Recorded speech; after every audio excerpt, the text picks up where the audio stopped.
मस्त कढ़ी बनी है, देख के ही मजा आ रहा है।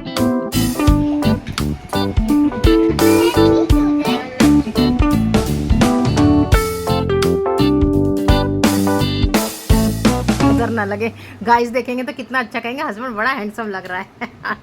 और कढ़ी का सामान भी यहीं पे आ गया हमारा। गाइस मारूंगा भी खींच के। देखिए मेरा हस्बैंड मुझे कितना प्यार करता है। Hello friend, welcome back to my vlog, welcome back to my channel Gauri Singh vlog. और उम्मीद करती हूँ आप सब बहुत बढ़िया होंगे। तो लास्ट व्लॉग में मैंने आपको बताया था कि हस्बैंड कढ़ी बनाने के लिए रेडी हो गए। तो कढ़ी का सामान वो 2 बाउल में ले आए थे और उन्होंने जैसे ही देखा कि मैंने कैमरा ऑन कर दिया रिकॉर्डिंग के लिए, तो वो दूसरे रूम में चले गए। तो मैंने हस्बैंड को जो परेशान करना स्टार्ट कर दिया था और यहीं से हस्बैंड को आने लगा गुस्सा।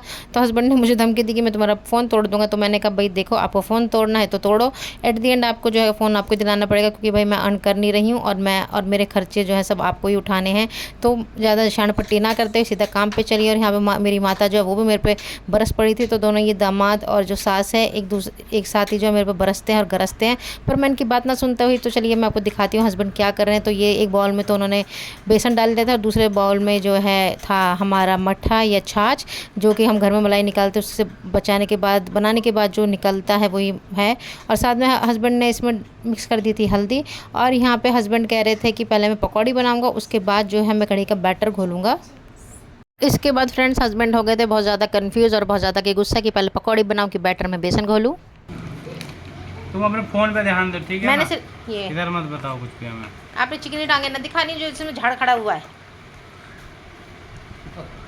नाक साफ किया आज? जाओ नाक साफ करके आओ। आपकी कहाँ लाल क्यों हो रही है? ये कहाँ लाल क्यों हो रही है आपकी? ये वाली। क्या होगा?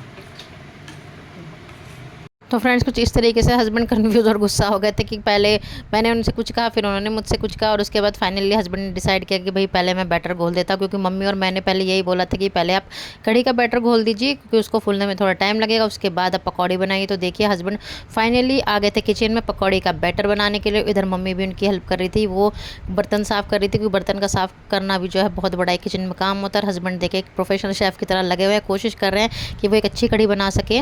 और यहाँ पे जल्दी से पकौड़ी का बैटर घोल रहे थे और कटिंग उन्होंने प्याज के लहसुन की पहले ही कर ली थी। और यहाँ पे हस्बैंड ने अपनी कढ़ी बना ली थी और यहाँ पे ध्रुव और मम्मी लग गए थे परी को नहलाने के लिए। तो देखिए ध्रुव ने भी नानी की कितनी अच्छे से हेल्प करी है। तो मम्मी जैसे बताती जा रही थी, ध्रुव वैसे ही धीरे धीरे करके परी के ऊपर पानी डालता जा रहा था। और मम्मी ने कहा बेटा चलो पानी डालो। और यहाँ पे परी को नहलाने का भी काम था जो हो गया था, क्योंकि छोटे बच्चे की भी देख रेख और उसको नहलाना और उसका पूरे दिन का काम भी बहुत बड़ी ड्यूटी थी। तो ये इतनी बड़ी ड्यूटी को जो मम्मी कर रही थी पूरा। 2000 years later. मस्त कढ़ी बनी है, देख के ही मजा आ रहा है। अरे वाह, कढ़ी बन गया। और सबको डिस्ट्रीब्यूट हो रहा है खाना। खाना ही लूंगा, चलो चपाती खा लो। चलो हम तो फाइटर प्लेन चलाने। हाँ फाइटर प्लेन चलाना। चलो पहले पापा के हाथ की कढ़ी खाओ फिर फाइटर प्लेन चलाना। तो फ्रेंड्स लंच कर लिया था और कढ़ी सच में माँ कसम बहुत ज़्यादा अच्छी बनी हुई थी। तो कभी कभी ऐसा होता है ना कि जब दूसरा कोई बनाता है तो उसके हाथ का खाना बहुत अच्छा लगता है, पर ऐसा कुछ नहीं था। हस्बैंड ने कढ़ी सच में बहुत ज़्यादा अच्छी बनाई हुई थी। तो हमारा लंच भी हो गया था और उसके बाद अब ध्रुव का टाइम था नानी को मेडिसिन देने का, क्योंकि मम्मी को अर्थराइटिस की दिक्कत है तो मम्मी मेडिसिन लेती हैं। तो ध्रुव को मम्मी बता रही थी कैसे देना है। तो ध्रुव वैसे ही बॉटल से खोल के और टैबलेट की स्ट्रिप से निकाल के मेडिसिन देता जा रहा था और ऐसे कर रहा था जैसे ध्रुव कितना बड़ा है, नानी छोटी ही बच्ची हैं। तो उस तरीके से ध्रुव अपनी नानी की टेक केयर कर रहा था। तो दोपहर की और रात की जो मेडिसिन होती है वो काम ध्रुव का देने का है। तो यहाँ पे मम्मी की भी मेडिसिन बची हुई थी, तो इसलिए मम्मी ध्रुव को बता रही थी धीरे धीरे कि कौन कौन सी मेडिसिन कितनी कितनी देनी है। और ध्रुव भी नानी से पूछ के बड़ा इंजॉय करके मेडिसिन दे रहा था जैसे कोई प्रसाद दे रहा है। एक पाउच ले लो, पाउच रखा है इसमें। अरे हाँ ये एक निकालो, ये तो यहाँ पे फ्रेंड्स फाइनली ध्रुव को दुनिया जहान घूमने के बाद सैशे मिल गया था और नानी बता रही थी कि बेटा इसे पानी में मिला के देना है। तो साहबजादे चले गए थे पानी लेने के लिए और पानी से पहले तो वो सीजर ढूंढ रहे थे, क्योंकि उनको सीजर से काट के ही जो है उसको ग्लास में देना था।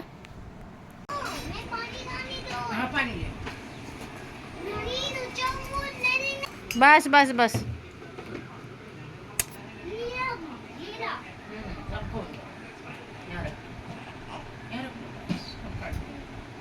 अभी बताऊँ मुझे ऐसे चम्मच और अभी यहाँ से काट, नहीं यहाँ से काट दो बेटे।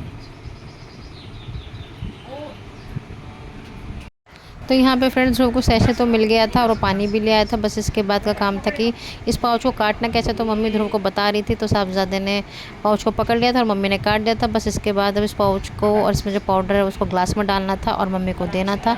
तो बस यही काम है। और जैसे ही लंच हो जाता है तो ध्रुव को पता लग जाता है कि नानी की मेडिसिन का टाइम हो गया है, या मम्मी खुद ही बुला लेती कि बेटा मुझे मेडिसिन दो। तो यहाँ पे साहबजादे को गिलास में पानी कम लग रहा था ना, तो फिर से नानी के गिलास में पानी भरने के लिए जा रहे थे। और साहबजादे बस जब तक इसमें गिलास में पानी पूरा नहीं भरेंगे तब तक ये नानी को देंगे नहीं। तो देख, अरे कहाँ जा रहे हो? नानी की मेडिसिन दो जाओ।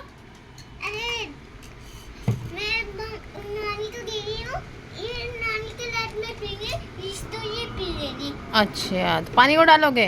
हाँ। बस, और जाओ नानी को देखा, गुड बॉय की तरह जाओ। आप मत पीना नानी की मेडिसिन हैं। नहीं, मैं खुशबू दे रही हूँ। खुशबू ले रही हूँ। ले रहा हूँ। इसको दे रहा। हाँ, पी लो। परमिशन लेगी, परमिशन ग्रांटेड। मजा आई? इसने भी चाट लिया। तो यहाँ पे फ्रेंड्स ध्रुव ने नानी को मेडिसिन दे दी थी और नानी ने मेडिसिन जो है अपनी वो भी पी ली थी। और अब इसके बाद आ गया था नानी को अपनी नी कैप निकालनी थी। तो यहाँ पे देखिए साहबजादे नानी को बिल्कुल छोटे बच्चे की तरह जो इनकी नी कैप उतार रहे हैं। और यहाँ पे साहबजादे नानी से पूछ रहे हैं, नानी अब आपके पैर में दर्द तो नहीं है? और नानी के पूरे हालचाल पूछ रहे हैं और साथ में पूछ रहे हैं, नानी ये हड्डी कैसे ऊपर उठ गई? तो नानी बता रही थी, बेटा नानी अब बूढ़ी हो चुकी है तो नानी को कुछ ना कुछ प्रॉब्लम हो रही है। तो फ्रेंड्स देखिए ध्रुव कुछ जब से नानी आई हुई हैं तब से नानी की बहुत ही ज़्यादा टेक केयर कर रहा है और नानी के लिए बहुत ज़्यादा कंसर्न है। तो फ्रेंड्स यही था हमारा छोटा सा व्लॉग। मिलते हैं आपसे नेक्स्ट व्लॉग में, तब तक के लिए बाय बाय।